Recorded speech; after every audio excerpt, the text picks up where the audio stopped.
Sa motor control circuit na ito na aking winiringan ngayon ay kompleto na po ang ating pilot lamps dito, power on indication, stop and run indication at both contactors and trip indication. Kapag kainon ko itong circuit breaker, may makikita na tayo dito ngayon na power on indication. Ibig sabihin may supply na po itong control circuit na ito at ready to operate na ito. Okay po.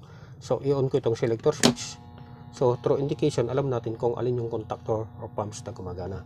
Run indication, ito yung gumagana. Stop indication, ito yung hindi gumagana. Okay, so after some time na magpalit sila ng operation, ito naman yung mag-i-stop ngayon at ito yung naka-energize ngayon.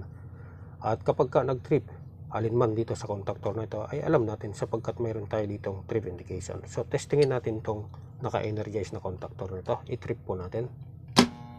So naka-stop to ngayon sapagkat ito ay nag-trip. At ito ngayon yung gumagana sapagkat mayroon tong run indication. Okay po. So yung diagram po nito,